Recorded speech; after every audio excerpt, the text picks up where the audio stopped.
वज़ीर आज़म इमरान खान।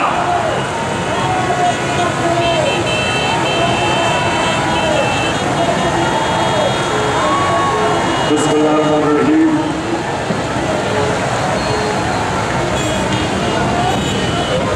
या नअबुदु व इय्याका नस्तईन। मेरे रावाली के अजीम पाकिस्तानियों, मैं आज आपके सामने जो मुल्क के हालात हैं, जिसकी वजह से हम आज इस रास्ते पे हकीकी आज़ादी की मार्च इस्लामाबाद पे जिस वजह से लेके जा रहे हैं, मैं सारे रावाली के मेरे बादशाह पाकिस्तानियों, आपने मेरी ये जो बात गौर से सुनी है, क्योंकि मैं चाहता हूं कि जब मैं इस्लामाबाद पहुंचूं और मैं आपको कॉल दूं तो आपने मेरे साथ मुझे इस्लामाबाद में मिलने के लिए, इस मुल्क की हकीकी आज़ादी की जहाद लड़ने के लिए आपने सबने मेरे पास आ गया। अब पहली वजह क्या? पहली वजह ये है, जरा गौर से अपनी मेरी बात सुनो। पता नहीं रावाली मेरी कब आपसे मुलाकात होगी इसके बाद, तो गौर से मेरी बात सुने। सबसे पहले एक चीज अपने ज़हन में डाल ले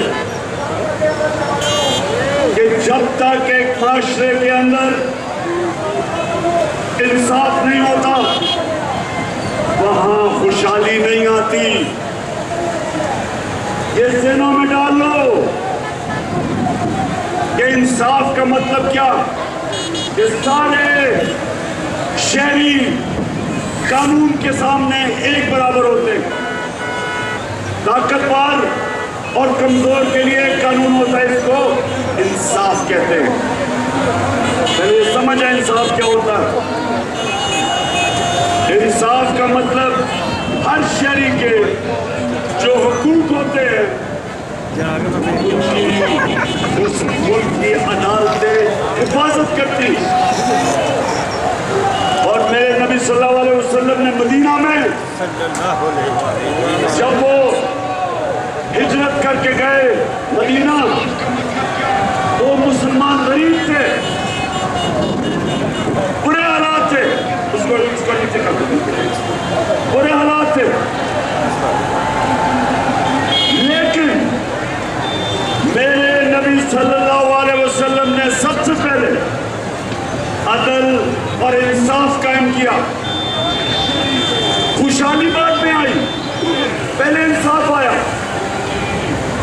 मेरे सामने सिंगापुर, हम जाते थे, गरीब इलाका था, कहाँ पाकिस्तान और कहाँ सिंगापुर। हम सबसे तेजी से तरक्की कर रहे थे 50 साल पहले, 55-60 साल पहले। सिंगापुर आजाद होता है, एक उनका लीडर आता है और सबसे पहले इंसाफ काम करता है। सिंगापुर में सबसे पहले कमजोर और ताकतवर के लिए एक कानून बनाता है, करप्शन खत्म हो जाती है। पाकिस्तान आज हमारी औसत आमदनी तकरीबन $2000 है। सिंगापुर और हमारी औसत आमदनी 55 साल पहले एक ही जितनी थी, क्योंकि सिंगापुर में इंसाफ कायम किया। आज हमारी तकरीबन $2000 है, सिंगापुर की $60,000 औसत आमदनी है। आगे निकल गया क्योंकि उसने रहमतुल आलमीन मेरे नबी सल्लल्लाहु अलैहि वसल्लम सब इंसानों के लिए रहमत बन के आए थे। जो भी उनके रास्ते पे चलेगा, चाहे वो मुसलमान हो या ना हो, अल्लाह की नेमतें बरकतें आएंगी, खुशहाली आएगी। वो आगे निकल गया। हमारा सबसे बड़ा मसला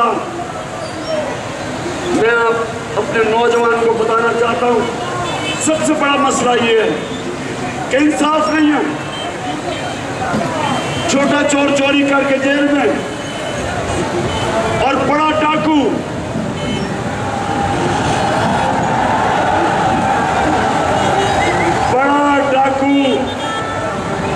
जूते पॉलिश करते करते चेरी ब्लॉसम आज प्राइम मिनिस्टर बन गया। जरा ये जरा सुने, और क्योंकि मेरे अजीम लीडर, मेरे अल्लाह के पैगंबर, उन्होंने, मैं चाहता हूँ सारी कौम में बल्कि इंशाअल्लाह जब हमें अल्लाह ने हुकूमत दी तो मैं चाहूँगा कि उनकी हदीस हर स्कूल में लगी हो, हर यूनिवर्सिटी में लगी हो, हर ऑफिस में लगी हो। और तो ये कि मेरे नबी ने कहा कि तुम्हारे से पहले बड़ी कौमें तबाह हुई। जो जब छोटा चोर करता था तो जेल में चोरी करता था, वो जेल में, और बड़े डाकू को जो कौमें नहीं सजा दे सकती थी वो तबाह हो जाती थी। अब ये शहबाज शरीफ का जरा सुनो, इसको 16 अरब रुपए की करप्शन के केस में सजा होने वाली थी। जब केस को बचाया गया, साजिश के तहत इसको ऊपर बिठाया गया, और जब ये ऊपर गया था 16 अरब रुपए का FIA का केस था। जब से ये ऊपर बैठा, ये जरा गौर से सुने,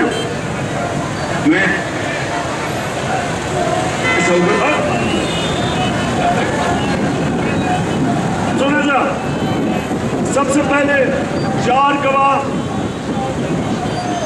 गवाह थे जिनके नाम पे इसने 16 अरब रुपया लिया था। उसमें गुलजार अहमद, वो चपरासी था रमजान शुगर मिल में, वो मर गया, पता ही नहीं चला मरा कैसे। मुजम्मल राजा, वो कैश बॉय था रमजान शुगर मिल में, वो हार्ट अटैक से मर गया। ये 2 महीने में आते साथ ही, इनके पहले 2 महीने में वो मरा। गुलाम साबिर, जो मुजम्मल का रिश्तेदार था, वो हार्ट अटैक से मर गया, भाई था, वो हार्ट अटैक से मर गया। मकसूद चपरासी, जिसके अकाउंट में 4 अरब रुपया आया था, 400 करोड़ रुपया, वो हार्ट अटैक से मर गया। डॉक्टर रिजवान, जो FIA का इन्वेस्टिगेट कर रहा था ये केस शहबाज शरीफ का बेटों का, वो इन्वेस्टिगेटिंग ऑफिसर, वो हार्ट अटैक से मर गया। और एक और जो इन्वेस्टिगेट कर रहा था नसीम अख्तर, उसको भी हार्ट अटैक हुआ लेकिन वो बच गया। अब ये सुने, किसी और मुल्क में ये होता, मैं यूरोप की बात कर रहा हूँ, मैं उन मुल्कों की बात कर रहा हूँ जिधर इंसाफ है। अभी इन्वेस्टिगेशन होनी थी, इसके ऊपर इन्वेस्टिगेशन होनी थी, किसी ने नहीं पूछा कि कैसे सारे लोग जो गवाह थे सब मर गए। और उसके अलावा राना सनाउल्लाह,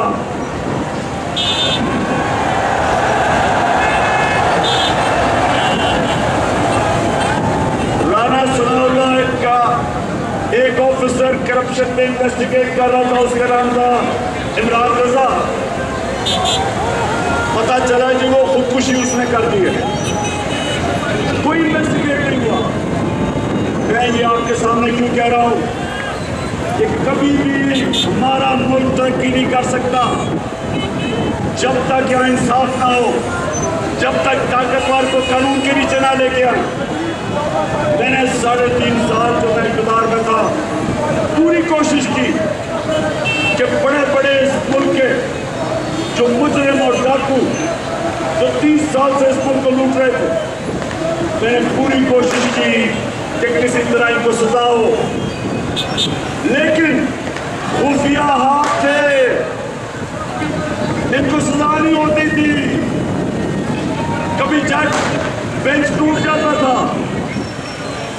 कभी कमर में दर्द हो जाती थी किसी की, केस लंबा चल जाता था। हम कुछ नहीं कर सके क्योंकि नैब मेरे हाथ में नहीं थी। जो नैब कंट्रोल कर रहे थे उन्होंने इन चोरों को बचाया जो आज हमारे ऊपर मुसल्लत किए हुए हैं। और जब से ये आए हैं जिथे पटाखे चलते हैं फिर मार हाला वाली, ये सुन लो, जब से यहाँ किसान है जिथे पटाखे चलते हैं फिर रोज घर दरा चावल का इलाका, किसानों को आज पता है कि हमारे वक्त में डीजल जो ट्यूबवेल पे इस्तेमाल होता है, ट्रैक्टर में इस्तेमाल होता है,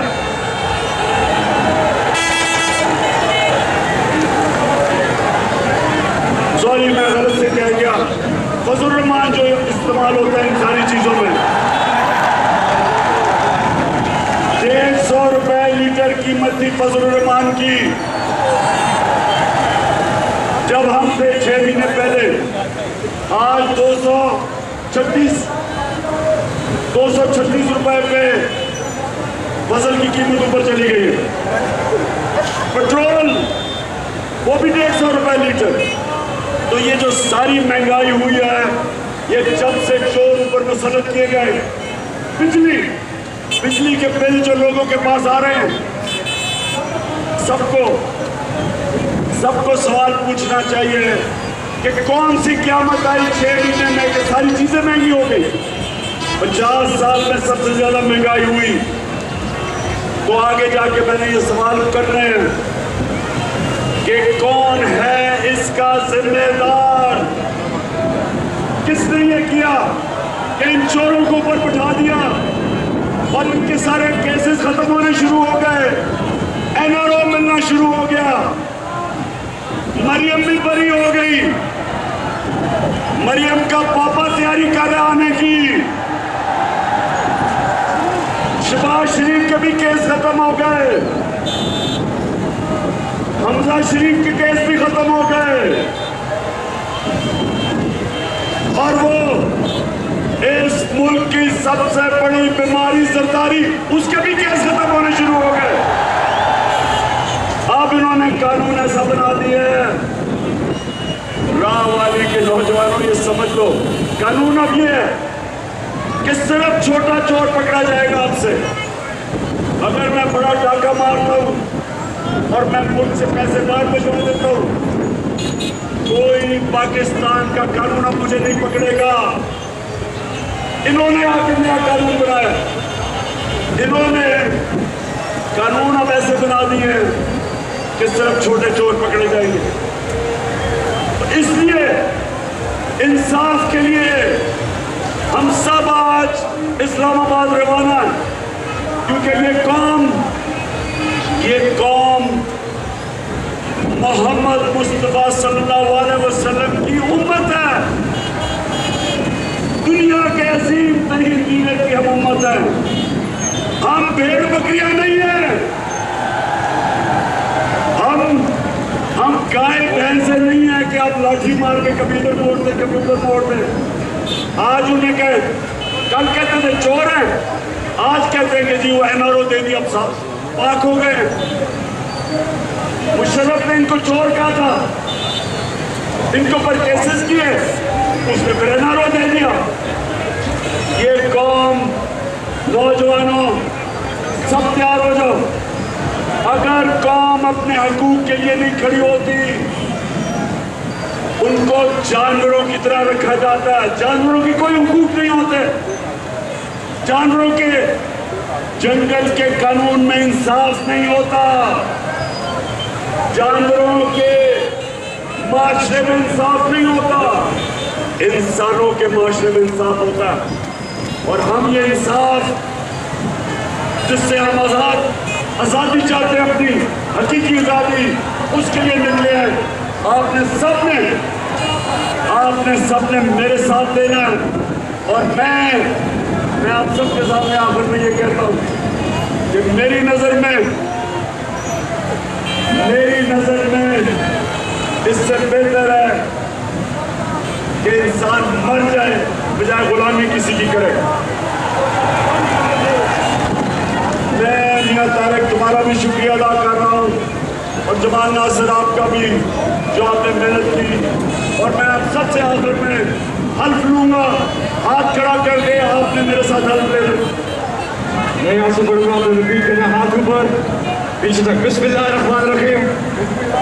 हम हल्फ उठाते हैं कि हम पाकिस्तान के आइन की हमेशा पासदारी करेंगे और हम कभी भी अल्लाह के सिवा किसी के सामने नहीं झुकेंगे और हम हकीकी आज़ादी के इस जिहाद में इमरान खान के साथ आखिर तक जद्दोजहद करेंगे।